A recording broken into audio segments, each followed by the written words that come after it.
ओम शांति। 28 फरवरी 2024 की साकार मुरली से होमवर्क। आज की मुरली से हम लक्ष्य लेंगे, शुद्ध पवित्र बन भविष्य में सूर्यवंशी बनने का पुरुषार्थ करना है। सूर्यवंशी बनना अर्थात बैगर टू प्रिंस बनना। बैगर टू प्रिंस बनने के लिए आज बाबा ने कहा है महारथी बनना है। महारथी की धारणाओं को आज स्मृति में रखना है। जो महारथी की विशेषता है वो सदा ही बाप समान रहम दिल होते हैं। महारथी आत्मा ही पवित्रता की धारणा कर उड़ने लायक बन सकती है। आज अपने अंदर ये चेक करना है कि मेरे अंदर पवित्रता की धारणा है। महारथी आत्मा के अंदर ज्ञान की प्रकाष्ठा होती है। बुद्धिवान बन करके सबको ज्ञान समझा सकते हैं। और अपने अंदर ये भी चेक करना है कि अमृत वेले से लेकर के सोने तक हर कर्म युक्ति युक्त योग युक्त है। संकल्प बोल कर्म में अगर युक्ति युक्त योग युक्त होंगे तो दर्शनीय मूर्त बन सकते हैं।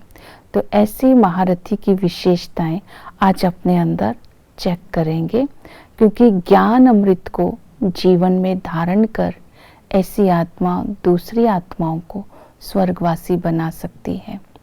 दूसरी विशेषता होगी, जो सूर्यवंशी बनने वाली आत्मा होगी, उसके अंदर पवित्रता की धारणा होगी। पवित्रता का आधार रहेगा याद। बाबा ने कहा योग लगाने से आत्मा शुद्ध बन जाएगी और उड़ने लायक बनेगी, हल्की हो जाएगी।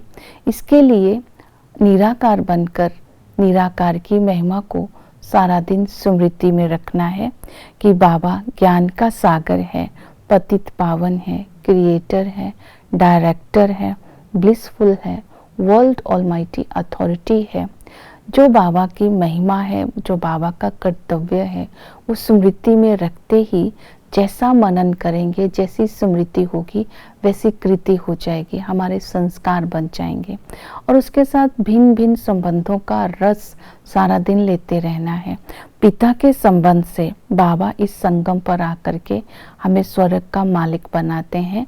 बैगर टू प्रिंस बनना होगा। इसका मतलब है जब हम बाबा के ऊपर वारी जाते हैं तो बाबा हमें विश्व की बादशाही देते हैं।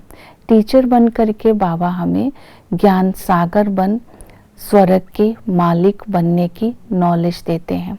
इस नॉलेज को जीवन में धारण कर भविष्य में सूर्यवंशी चंद्रवंशी 21 जन्म के लिए बनना है। इसलिए बड़े अटेंशन से इस पढ़ाई को पढ़ना है। स्वयं परमात्मा ज्ञान सागर सम्मुख आकर के ये पढ़ाई पढ़ रहे हैं और हम भविष्य के स्वर्ग के हकदार इसी पढ़ाई को पढ़कर बनेंगे। तीसरा कि बाबा सतगुरु बन करके इस समय हमें श्रेष्ठ मत देते हैं, पावन बनाते हैं, हमें काम चिता से उठाकर ज्ञान चिता पर बिठाते हैं, तो हमें जीवन मुक्ति का वर्षा मिलता है। तो गाइड बन करके हमें शुद्ध बना करके उड़ने लायक बनाते हैं, साथ ले जाते हैं, क्योंकि योग से ही आत्मा शुद्ध बनती है। जब हम अपने अंदर आदि के संस्कारों को इमर्ज रखेंगे कि सतयुग में आत्माएं शुद्ध होती है, वहाँ सभी 16 कला संपूर्ण होते हैं, वहाँ सोवरेंटी होती है, आदि सनातन देवी देवता धर्म होता है, वहाँ मठ या पंथ नहीं होते हैं। अब ऐसी जब स्मृतियां होंगी तो पवित्रता की धारणा हो जाएगी।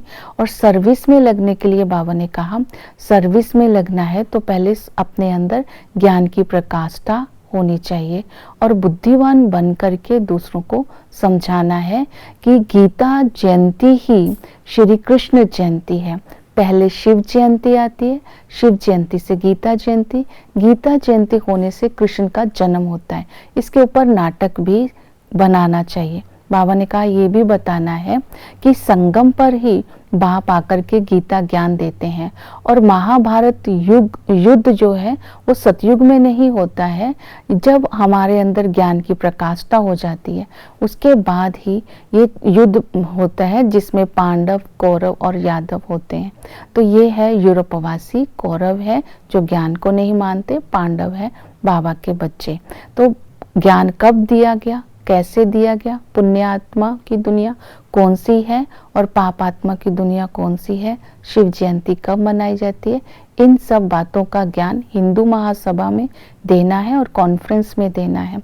तो सभाएं संगम पर होती है, सतयुग में कोई सभा नहीं होती है, वहाँ राजा ही होती है। ओम शांति।